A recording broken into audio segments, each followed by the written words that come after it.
Hoy me gustaría hablarles sobre habita tu tierra. Habita tu tierra.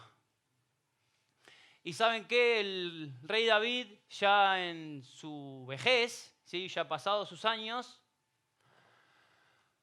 empieza a escribir, venía escribiendo salmos, pero empieza a escribir uno de sus salmos y nos deja una referencia en el Salmo 37. Nos deja consejos para nuestra vida. Y ya viviendo en la tierra prometida, todo el pueblo de Israel ya estando en la tierra prometida, viviendo en la tierra prometida, en el lugar que Dios le había prometido, ellos ya habían llegado ahí, estaban viviendo ahí. Es el rey David, que ya viejo, escribe esto. Salmo 37:3. Y dice, confía en Jehová y haz el bien, y habitarás en la tierra, y te apacentarás de la verdad. Otra versión dice, pon tu esperanza en el Señor y haz obras buenas. Y otra vez vuelve a decir la misma palabra, habitarás en la tierra y gozarás de sus riquezas. Ahora, ¿por qué David utiliza la palabra habitarás? ¿Por qué el rey David menciona la palabra habitar si ya estaban en la tierra prometida? Si ya estaban en el lugar que Dios le había prometido. ¿Por qué el rey David no dice y vivirás? ¿O por qué no obvia eso y no pone otra expresión? ¿Por qué el rey David se ocupó ya en su vejez, avanzados los años, de decirle al pueblo, de aconsejar al pueblo que confíen en Jehová y hagan el bien? ¿Para qué? Para que puedan habitar la tierra. Entonces acá hay algo. Acá nosotros encontramos que hay algo particular de por qué David menciona habitar. Entonces, tenemos que ir al término, o sea, ¿qué sabemos sobre habitar? ¿Y qué sabemos sobre habitar? ¿Qué es más que ocupar un lugar? Habitar es más que ocupar un espacio, que ocupar un lugar. Los técnicos en estos últimos años, quizás décadas, porque ya lleva varios años esto, empezaron a estudiar el tema de el habitar, el vivir, sobre todo los que son de los institutos de la parte de arquitectura, de diseño industrial, diseño indumentaria. Empezaron a decir, che, ¿qué onda esto de habitar? Porque no es lo mismo vivir, no es lo mismo estar, no es lo mismo habitar. Entonces, ¿a qué definiciones llegaron?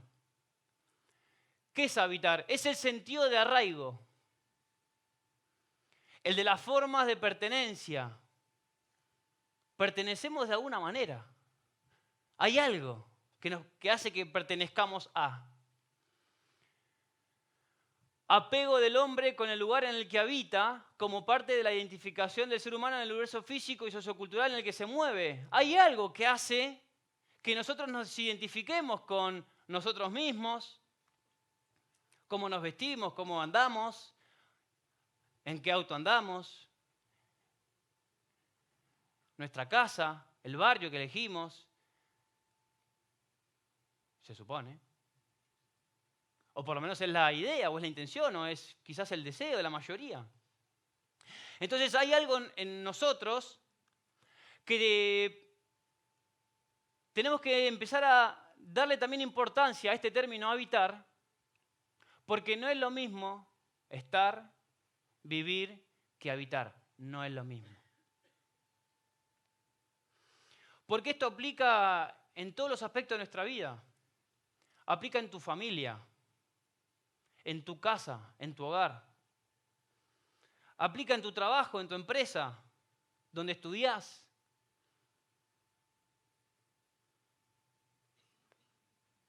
Una de las frases que ya hace un tiempo yo escuché a Ángel, y creo que muchos habremos escuchado, que es, no se puede adorar, no se puede servir eso que no se ama.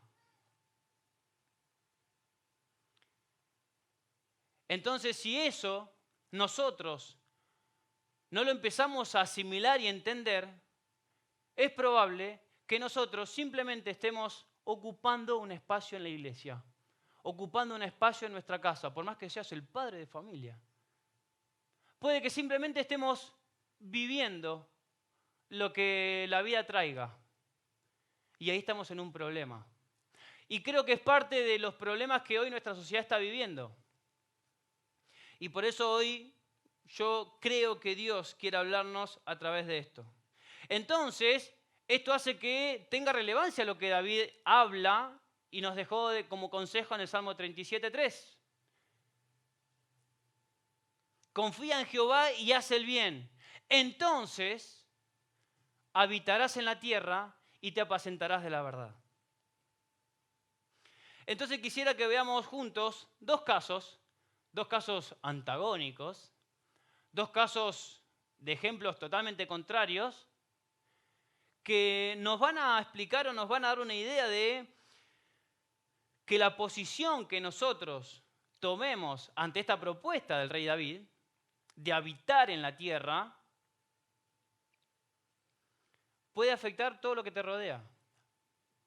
Puede afectar el entorno donde vos estás, a donde vos te movés, los que mencioné recién. Y puede afectar tanto que si nosotros no le damos importancia y relevancia a esto de habitar y lo que eso implica, tener ese sentido de arraigo, esta es mi familia y la tengo que defender a muerte, y lo que le pase a mi familia es responsabilidad mía.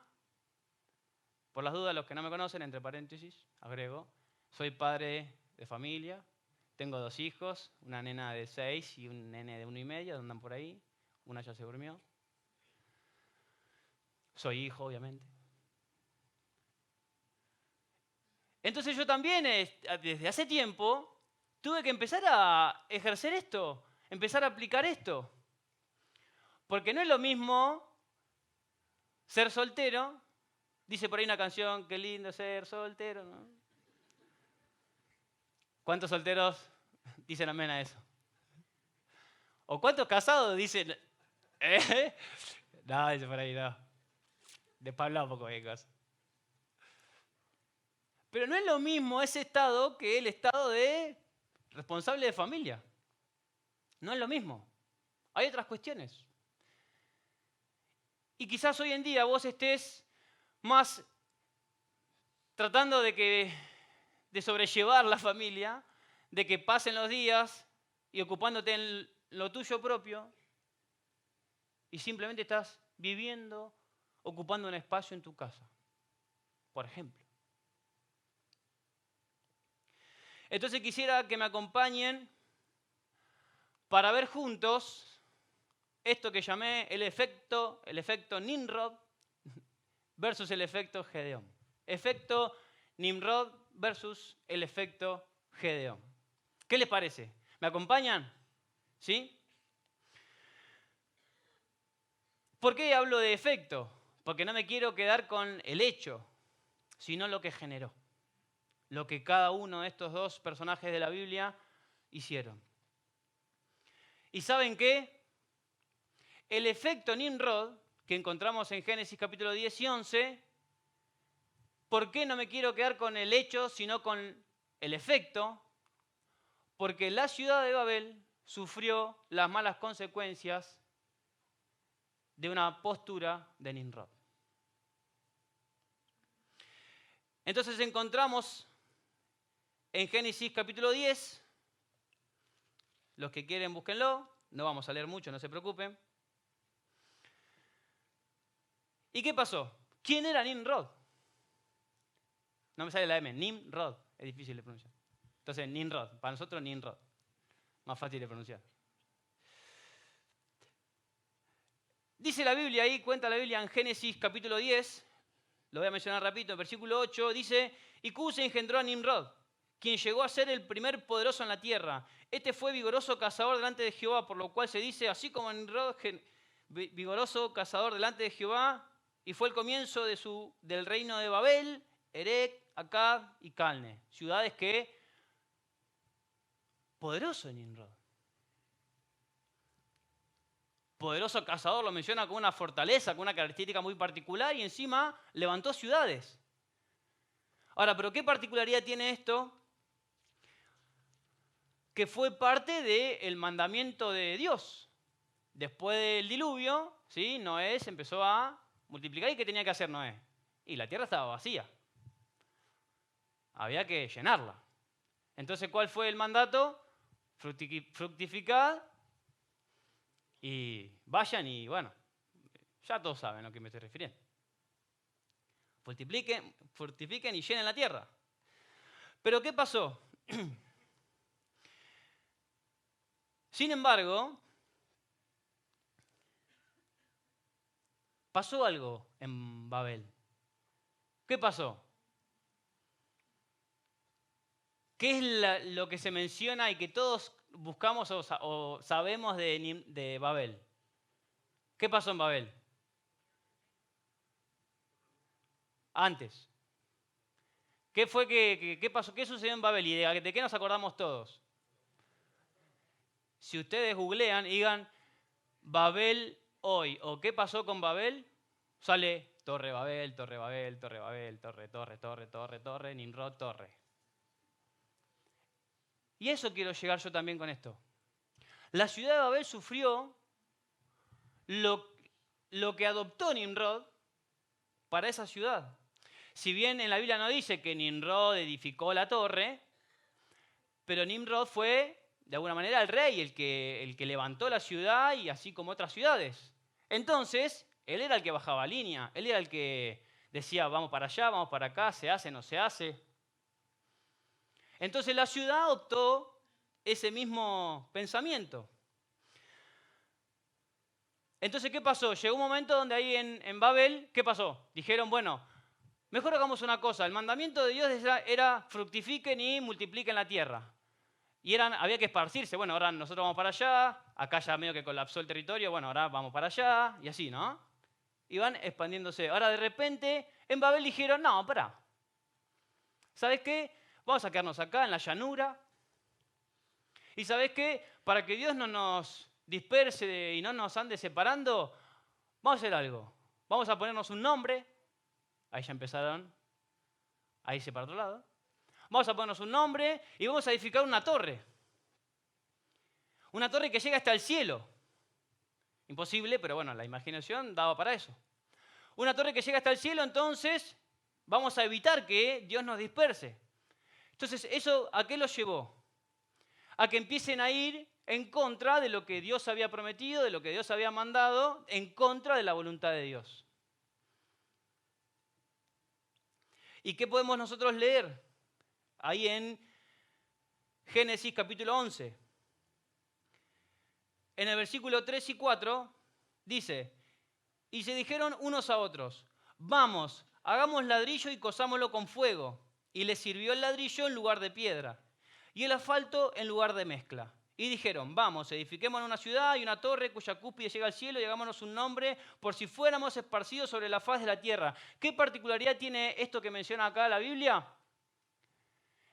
Primero, estando en el lugar donde habían llegado, ¿sí? La ciudad de Babel, era un lugar de llanura. Era un lugar de llanura. ¿Qué quiere decir que hay en la llanura qué no hay? Bueno, árboles sí. En la llanura es plano. Por lo tanto, ¿qué no hay? Montañas. ¿Y las montañas de qué están hechas? De piedra, roca. Bueno, entonces, ¿qué pasó? Dijeron, che, estamos acá en la llanura, pero queremos hacer la torre. No hay piedra. ¿Qué hacemos? Hay que coser ladrillo, hay que armar los ladrillos para poder hacer la torre. Pero no tenemos el cemento, que lo podemos también sacar de la roca. ¿Qué hacemos? Reemplazaron en la mezcla por asfalto. Entonces, ¿qué pasó? ¿Qué esto nos está diciendo? Que en ese lugar donde estaban, no estaban conformes o no tenían los medios para hacer la torre. Entonces, ¿qué tuvieron que hacer? Inventar, idear algo que pertenecía quizás a otro territorio. En otra ciudad, en ciudades montañosas, ahí sí, piedra a lo loco, la mezcla la podían hacer a lo loco, entonces ahí sí podían edificar de esta manera. ¿Qué esto nos está diciendo? que en el lugar donde estaban tuvieron que implementar técnicas o formas de otros lugares para poder hacer eso que ellos querían, que iba contrario a lo que Dios había mandado. Y ¿sabés qué? Hay veces que nosotros, en nuestra vida, en el lugar donde nosotros vivimos, quizás no estamos habitando ese lugar. Entonces, ¿qué pasa? No estamos conformes porque no, para mí no es esto, para mí no es este lugar, está bueno cómo hacen allá, está buena la forma que hacen ellos. Entonces, ¿tratamos de qué? De eso, esa forma, traerla acá. Porque acá quiero que se haga como hacen allá. Pero no es así. Porque en el lugar donde estás, en tu familia, no esperes que tu hijo sea como el hijo de Ángel. Estaría bueno, quizá alguno dice. Porque tu familia es tu familia. Tu familia tiene una particularidad que es única. Entonces tenés que empezar a habitar tu familia, tenés que empezar a decir, bueno, ¿y acá qué tengo? ¿Qué tiene particular mi familia? Mira, acá quiero que sea futbolero, quiero que sea jugador de fútbol. Y es ojota, ¿entendés? Y es una realidad, no es algo malo. Si es ojota, capaz que sirve para beach volley. Y vos le estás apuntando a otra cosa. ¿Y sabés qué? Eso puede que esté pasando en nosotros.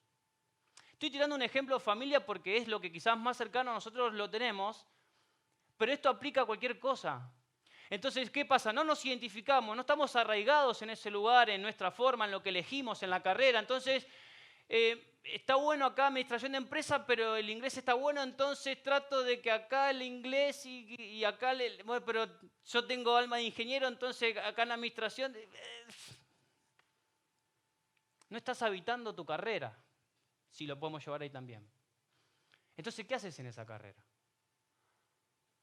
O al revés, ¿por qué estás mirando tanto la otra opción? O no estás en el lugar correcto, o tenés que empezar a enfocarte en que ese es el lugar. Y ese es el lugar en el que tenés que empezar a habitar, a arraigarte, sentido de pertenencia. Esto es, esto quiero. Hacia allá vamos porque Dios me llamó para esto. Entonces, ¿qué pasó? ¿Por qué hablamos de que Babel sufrió las consecuencias de Nimrod?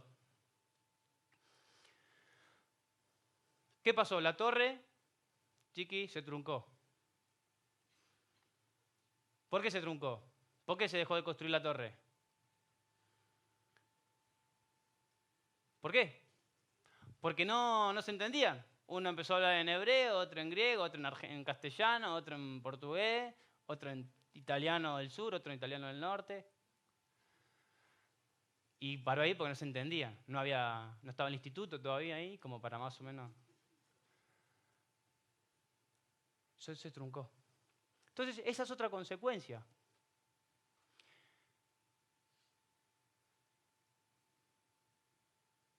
Dios tuvo que intervenir para que se confundan, y Dios mismo, ahí en la Biblia no hay tiempo para leerlo, pero Dios dice, che, ¿qué pasa? Se pusieron de acuerdo y van a hacer la torre, entonces ¿qué hacemos? Hay que confundirlo porque si no, no se van a dispersar más y el propósito no se va a cumplir. Entonces, idioma, nadie se entendía y ahí se cumplió el propósito de que era, se tenían que dispersar.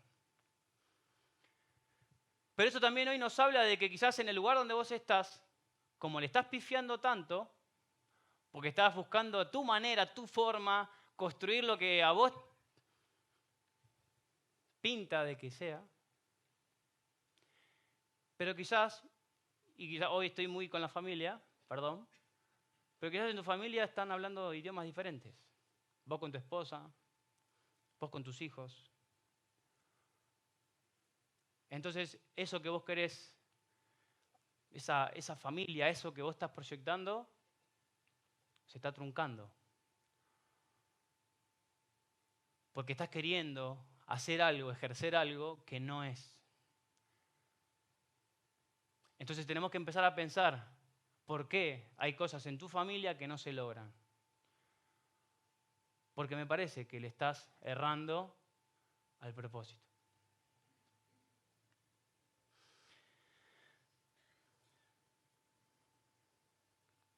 Entonces, ¿cómo termina Nimrod? con Babel. Por esa preferencia de Nimrod de mostrar él la soberanía, que él tenía el poder, porque era el poderoso cazador delante de Jehová, y construyó, levantó reinos y ciudades. Por ese motivo y por rebelarse a Dios, Babel desapareció de la historia. Como les dije, lo único que se encuentra es algo de la Torre de Babel y después de Babel, algún datito por ahí perdido de dónde quedó geográficamente. Sin embargo, tenemos el efecto Gedeón, que lo podemos ver en Jueces. Y acá tenemos las consecuencias buenas de lo que decidió Gedeón. Entonces la ciudad de Israel disfrutó las buenas consecuencias. Nosotros recién vimos que Babel sufrió las malas consecuencias. Acá Israel va a disfrutar, por un tiempo, las buenas consecuencias de lo que decidió Gedeón. Entonces vayamos a Jueces, capítulo 6. Y acá nos encontramos con Israel siempre intervenido ¿por quién? Por los madianitas. Ellos tenían una particularidad, que estaban geográficamente en el lugar correcto, en la tierra que Dios les había prometido, pero ¿saben qué? Miren lo que dice Jueces capítulo 6. Los hijos de Israel hicieron lo malo ante los ojos de Jehová. Ahí ya tenemos un indicio. Y la mano de Madián prevaleció contra Israel. Y los hijos de Israel, por causa de los madianitas, se hicieron cuevas en los montes y cavernas y lugares fortificados, en su propia tierra. En el mismo lugar que Dios les había dado, ellos no estaban habitando su lugar, su tierra. Sino que la única opción que tenían hasta ese momento era ocultarse, tratar de desaparecer, ser invisible, porque cuando los madianitas venían, arrasaban. Entonces, ¿qué pasó? ¿Qué es lo que vemos acá? No vamos a ver a un Nimrod, poderoso cazador, ¿sí? Uno que era líder, uno que levantaba ciudades y iba para adelante, sino que ¿qué vemos? A un Gedeón, campesino, cosechero, cosechador. Cosechero le inventé yo, bueno, se puede inventar cada tanto. Se dedicaba al trabajo de la tierra, miedoso. No se consideraba a sí mismo, dice la Biblia, digno de esa misión, digno de ese llamado. Pero ahí vemos un poquito más adelante, en el versículo 7, y cuando los hijos de Israel clamaron a Jehová a causa de los madianitas, Jehová envió a los hijos de Israel un varón profeta y les dijo, che, si yo ya te saqué de Egipto, si yo ya te libré de Egipto, yo lo puedo volver a hacer. Si ustedes vivieron o sus padres vivieron la experiencia de haber sido liberados, yo ahora también lo puedo volver a hacer. Y ahí Dios, ¿qué hizo? Llamó a Gedeón. Llamó a Gedeón. Y ahí nosotros conocemos la historia de Gedeón, que aparece el ángel, le dice, ve con esta tu fuerza. Con esta tu fuerza. Quiere decir que lo que vos tenés, Dios lo usa para bien. La capacidad que vos tenés, lo que aprendiste a hacer de padre, Dios usa eso también.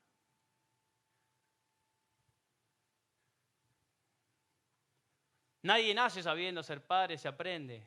Eso lo decimos siempre. Algunos aprenden muy lento o tienen un muy mal aprendizaje, se la llevaron ahí siempre todo. Otros tuvieron la posibilidad de aprender. Pero todo eso que vos tenés, Dios lo puede usar. Dios lo usa. Entonces, a pesar de ese miedo que tenía Gedeón, le dice, bueno, al ángel, demostrame que es Dios el que me habla, y hace un pone una ofrenda, el ángel toca, de la piedra sale fuego, y le confirma que es palabra de Dios. Consume ahí la ofrenda, dijo, listo, ya está, no hace falta más. Y ahí aparece en escena Gedeón. ¿Y qué pasó?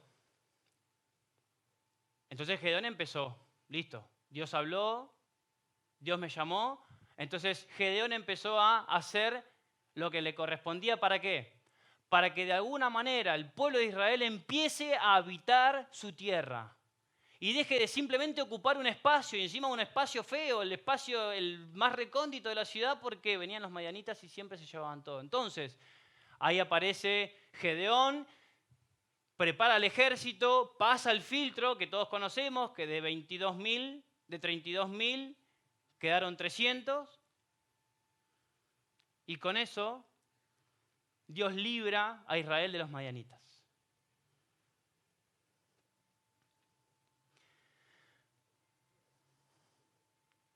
Pero un detalle particular quiero comentarles, fue lo que Gedeón, con humildad y con decisión, obedeció el mandato de Dios, que fue, fíjate que el ángel le dice, perdón, se lo dijo en argentino, no vamos a hablarlo acá entre nosotros, no pasa nada. Fíjate que tu papá, en tu casa, tiene algo que no, vos sabés que no va, Gedeón. ¿Qué tenía el padre de Gedeón en la casa? Una imagen, un altar ahí, a Baal, la imagen de acera. Entonces le dijo, fíjate, eso no va, eso tenés que erradicarlo. Entonces, ¿qué dijo Gedeón? ¿Qué hizo Gedeón? El muy atrevido, ¿qué hizo?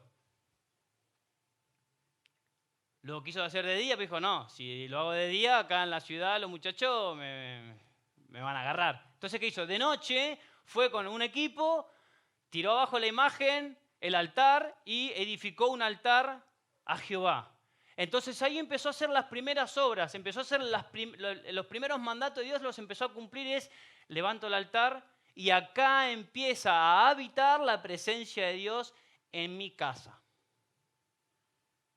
Primero empezó en la casa de Gedeón, limpió todo, y fíjese en la particularidad del padre de Gedeón. Porque quizás en algunos casos nuestros, o quizás nosotros somos muy buenos cristianos, quizás en alguno que usted conoce, puede que pase esto que pasó con el padre de Gedeón. Vaya al versículo 30 y 31 del capítulo 6.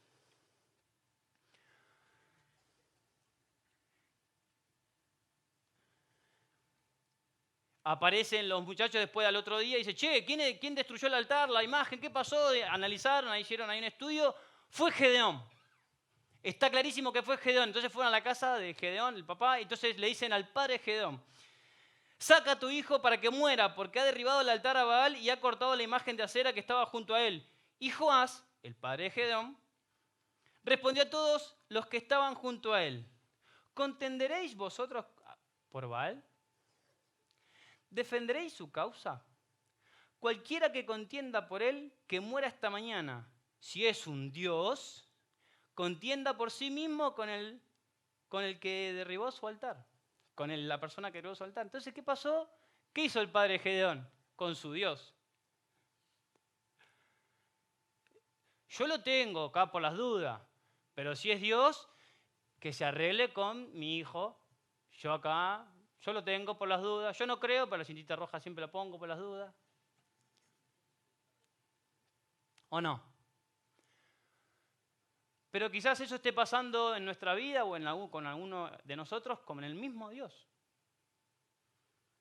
Que cuando aprieta el zapato, bueno, yo voy a la iglesia, pero, viste, bueno, en el mundo hay que tratar de manejarse de alguna manera y tratamos de acomodarla con la mano.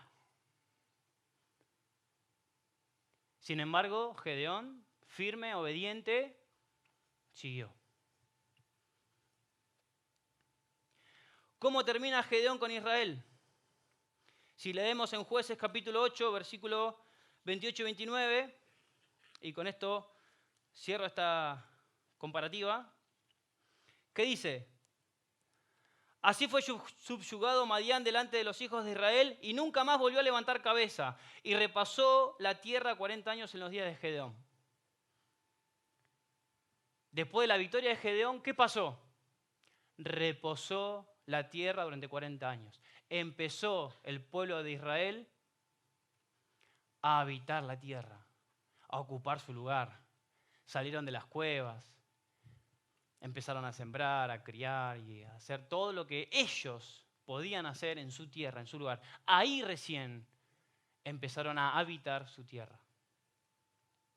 Y Gedeón también. Gedeón dice en la Biblia, luego Gedeón fue y habitó en su casa. Y ahí sí Gedeón dijo, ahora sí, somos libres, está la presencia de Dios en nosotros, con nosotros, habitamos nuestro lugar. Ahora sí. Entonces, ¿qué podemos rescatar nosotros de esto? ¿Qué hizo la diferencia entre Nimrod y Gedeón? ¿Qué pasó? ¿Qué podemos rescatar de ahí que nosotros lo podamos aplicar hoy y lo tengamos presente en nuestra vida, en los contextos donde nos movamos? Para que en cada cosa que habitemos o donde nos movamos, podamos habitarlo, podamos asimilarlo. La iglesia, este lugar, nuestra familia, nuestra casa, la carrera que elegimos, el trabajo donde estamos, la empresa que estamos llevando adelante. ¿Y qué necesitamos entonces para que nuestro habitar sea continuo y lo podamos lograr? Confianza en Dios. Nimrod no confió en Dios, confió en su propia fuerza, en su propia capacidad, el liderazgo, y hasta se desentendió. El pueblo de Babel siguió esa línea y ahí terminó. Sin embargo, Gedeón, después de pedir un par de señales, dijo, ok, es Dios el que dice, el que manda, vamos. Obediencia. El pueblo de Babel desobedeció. Hizo la torre, Dios no le había mandado hacer la torre. Por lo tanto, terminaron confundidos, esparcidos. Desobedecieron el mandato de Dios. Sin embargo, el pueblo de Israel, para poder empezar a habitar su tierra, mediante Gedeón o a partir de Gedeón empezó a obedecer el mandato de Dios y cada señal, cada mandato que Dios hacía, obedecía y avanzaba. Y por último, humildad. Que eso no tuvo Nimrod. Él quiso que su ciudad, Babel quiso que ahí en esa ciudad haya una señal de que no dependemos de Dios, podemos nosotros. Sin embargo, del lado de Gedeón, hubo humildad. Tengo miedo, no sé cómo hacerlo, no tengo ni idea. Si no lo haces vos, Señor, yo no tengo la más mínima idea de cómo hacerlo. Y se humilló Gedeón en cada paso que Dios le marcaba que tenía que hacer. Y hoy Leo nos hablaba en la clase bíblica que esto también, muchos años después, el mismo Jesús siguió esto. Confió en el Padre, obedeció, porque siendo Dios, dejó a un costado eso por seguir el mandato de su Padre. Porque su futuro, su propósito era traer la vida eterna, ser el sacrificio vivo.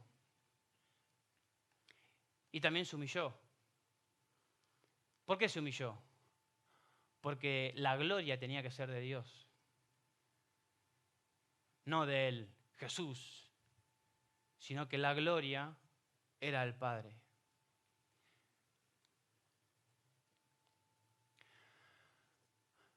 Y algo que a mí me marcó mucho en mi vida fue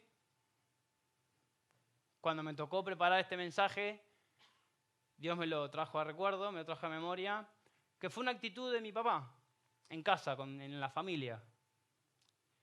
Pastores ellos, nosotros hijos de pastor, lo mejor de lo mejor. Sin embargo, un día, una mañana, un mediodía, no me acuerdo bien, pero era cerca del mediodía, la tardecita, que mi papá y mi hermano empezaron a discutir de cosas los adolescentes pasamos a jóvenes y queremos... Y nada, empezamos las discusiones fuertes. Que esto, que aquello, va a vuelta, discusión, subida de tono. ¿Eh? Entonces mi papá, ¿sabe qué hizo? ¡Pah! Acá se dice lo que digo yo y punto. Acá mando yo. Entonces mi hermano dijo, sí, entonces me voy de la casa. Andate de la casa. Porque acá se hace lo que yo digo. Y punto. Discusión fuerte, portazos. La casa de los pastores. Y ahí eso que hasta ese momento para nosotros que estábamos creciendo y siendo más conscientes de esto de la familia, ¿viste? Las ocupaciones, ¿no? Éramos 3 hermanos y mi hermana mayor. Los 3 hermanos teníamos una habitación, no había mucha plata en ese momento y era una habitación de 3x2, habitamos 3. Y en el 3x2 había un pasillito que entraba a una habitación de mi hermana que era de 2x3 para ella sola. Y en este 2x3, pasillito que comía el 1x2, entrábamos a la habitación de nosotros 3 y estaba la cama cucheta y yo dormía arriba del pasillito que entraba a la pieza. O sea, yo estaba así y el techo estaba acá. Detalles. Está bueno. En verano. En invierno está bueno. Ventilador de techo, pasaba cerca. No había aire, había ventilador. Emocionante, pues a los 16, por ahí 15, está bueno. Tuvimos que correr el ventilador porque si no... Bueno. ¿Qué pasó? Empezó el cimbronazo. Mi hermano estaba terrible, estaba haciendo cálculo y estaba conociendo una chica y bueno, se iba capaz que con la familia de la chica. O se iba a otro lado. Y empezó la preocupación, y bueno, ¿y ahora qué hacemos? Y se va, y bueno, ¿y ahora qué hacemos? ¿Qué va a pasar? Y así pasó las horas y él ya casi como que quería armar un bolso y se quería medio que ya loco. Y nosotros decíamos, ya está, empieza la destrucción. Ya se va y si papi sigue así, el otro que diga algo, ¡fra! Sin embargo, no sé qué pasó desde esa charla, desde esa discusión hasta la noche, que nosotros ya estábamos en la pieza a la noche, estábamos no durmiendo porque estaba caótico el tema, ya estaba, o a la noche se iba mi hermano, o al otro día, no sé. ¿Y qué pasó? En esa situación, yo escucho unos pasos, escucho la puerta que se abre y escucho un sollozo. Un sollozo así. Y entra luz a la pieza, está la luz apagada, entra la luz del pasillo a la pieza. Yo estaba arriba y empiezo a mirar para abajo. Y era mi papá que entraba llorando a la pieza. Y dice, hijito, despertate. Hijito, despertate. Necesito que hablemos. Perdóname. No te tendría que haber pegado, no te tendría que haber humillado frente a tus hermanos.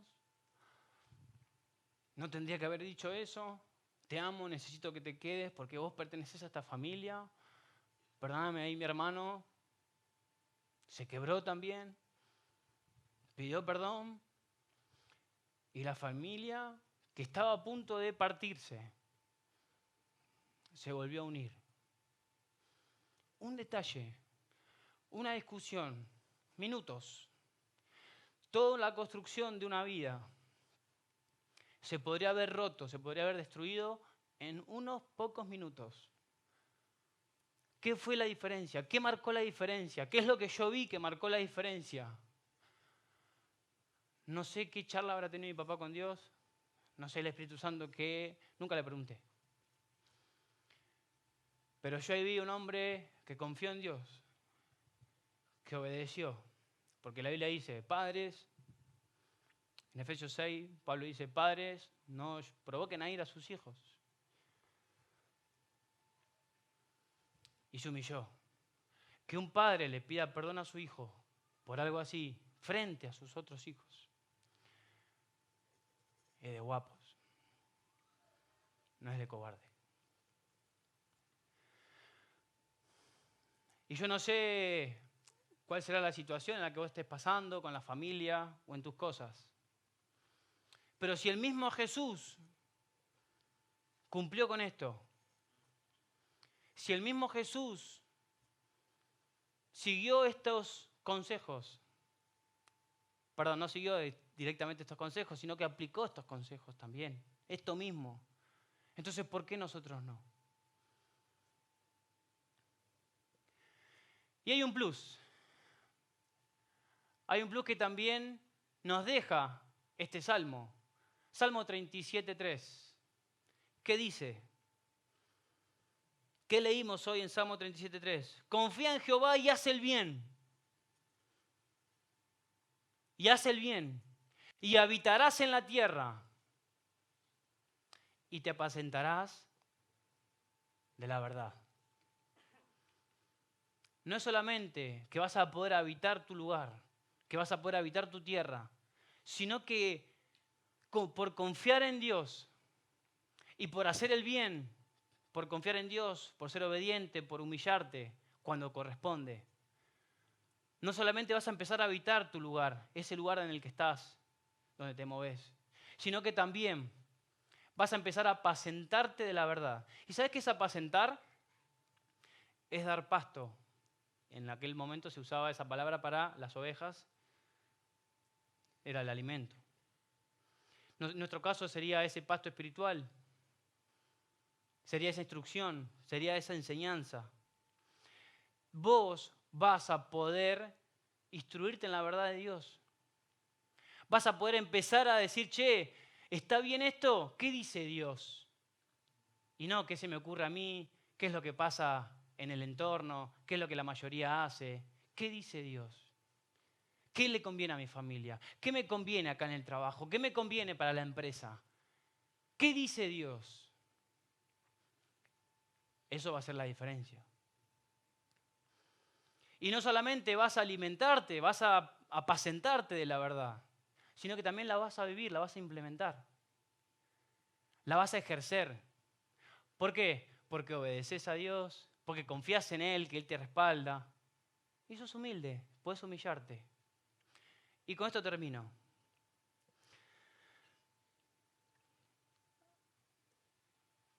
Estaba en la secundaria, escuela técnica, había ido 2 años a la escuela técnica de Cañuelas, la número 1, hice el ingreso, entré segundo.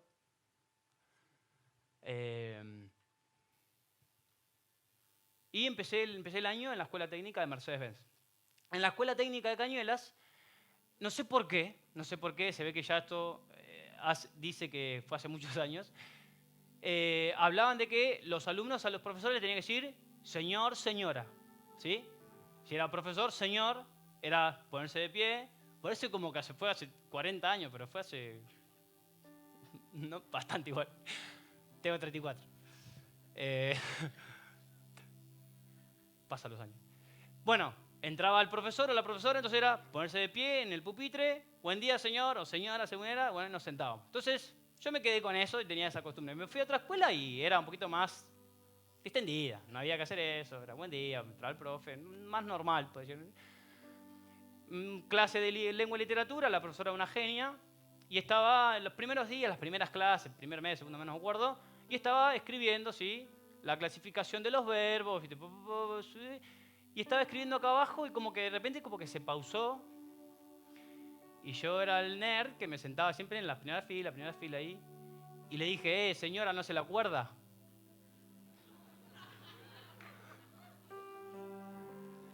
Y señora, nada de ninguneando, sino de alguna manera fue gris. Porque quise ser respetuoso diciéndole señora, porque yo venía con el chiste de señora, pero a la vez el comentario. Y la profesora no terminó de escribir eso y se da vuelta. ¿Y qué preguntó? ¿Qué preguntó? ¿Quién fue? Y fueron los segundos más largos de mi secundaria. Ante un ¿quién fue? ¿Vos qué harías?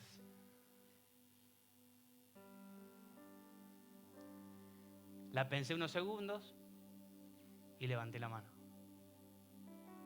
Fui yo. Ah, no gozaba, mire vos. Sí, no me lo acuerdo. A ver, ¿cuál es?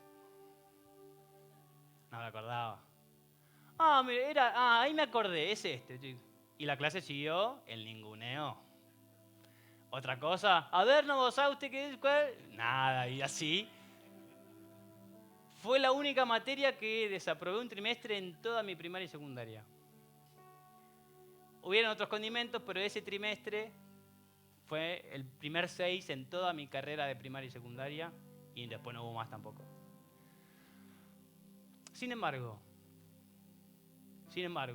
¿y por qué estoy diciendo esto? Porque te vas a apacentar de la verdad y te va a ir bien. No importa el error, fue un error, me la recontramandé. Sin embargo, esa verdad hizo que yo durante ese año, esa materia, la vaya llevando tan bien y la profesora, el ninguneo siguió un tiempo más. Me puso un 6 en un trimestre. Sin embargo, esa profesora en el proyecto final de literatura, que teníamos que leer un libro y desarrollarlo al final y crear el libro de vuelta con un cambio, en ese proyecto final, la profesora ¿qué hace? Corrige, me pone un 10. Y me pone, es el mejor trabajo que hasta ahora leí y corregí. Y fue un placer leer y corregir tu trabajo. Y hasta ahora, hace unos meses, me la crucé en Ramos y me saludó, venía con la mamá. Y le dice a la mamá, no sabes este alumno lo que fue, papá. Yo podría no haber levantado la mano, ahí, quietito, no pasó nada. La profesora quizá con la vena, tratando de investigar, capaz que pues se enteraba porque alguno le chumeaba. El que siempre estaba ahí con un promedio 9,50 y pico, capaz que le decía y entonces baja. Y ahí se destruiría todo. Sin embargo, por haber intervenido con la verdad, algo cambió. Y eso también es posible que nosotros, en nuestro contexto, en lo que está pasando en nuestro medio, confía en Dios, sé obediente, sé humilde, y también te vas a poder apacentar de la verdad. Y ¿sabés qué? También nosotros tenemos a nuestro favor esto. Salmo 91:1. Fíjense qué palabra usa. El que habita al abrigo del Altísimo morará bajo la sombra del Omnipotente, bajo la sombra, bajo la protección, bajo la guía, bajo la dirección del que todo lo puede. Pero no el que visita a Dios de a rato, el que aparece cuando lo necesita y después nos vimos. Ahí no. Gratis no es, sino es el que habita, el que está arraigado a la presencia de Dios, el que es dependiente, el que sabe que necesita, que no se enaltece y diga, no, yo puedo, mirá si yo soy, mirá el título, mirá. No, ese no, sino el que habita. Ese morará bajo la sombra del Omnipotente.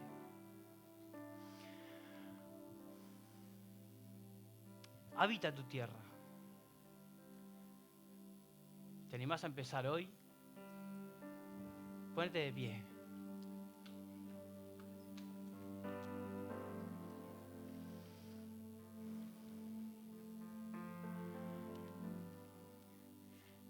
¿Qué te parece si ahí donde estás cerrás tus ojos y le decís una oración sincera, tuya ahí? Vos sabés bien en qué no estás bien, en qué no estás habitando. Hoy tenés la perfecta oportunidad de decirle, Espíritu Santo de Dios, dame la posibilidad, dame la oportunidad de dejar de ocupar un espacio en mi familia, de ser uno más del montón, de que ni me tengan en cuenta, porque yo no estoy haciendo nada para eso. Enséñame, Señor, a habitar mi casa, a habitar mi trabajo, la empresa, mi carrera. Y hoy Dios nos vuelve a decir, te vuelve a decir, confía en Jehová y haz el bien. Entonces habitarás tu tierra y te vas a apacentar de la verdad. Señor, gracias por tu palabra, gracias por enseñarnos. Gracias por llegar siempre a tiempo. Gracias porque tu misericordia se renueva cada mañana y hoy volvemos a experimentarla, hoy volvemos a vivirla. Pedimos que selles esta palabra en nuestro corazón y cada vez que nos encontremos en alguna situación compleja, nos recuerdes. Nos traigas a memoria esta palabra para que confiemos en vos, para que hagamos bien y podamos habitar. Gracias, Señor, por tu palabra. En el nombre de Jesús te lo agradecemos. Amén.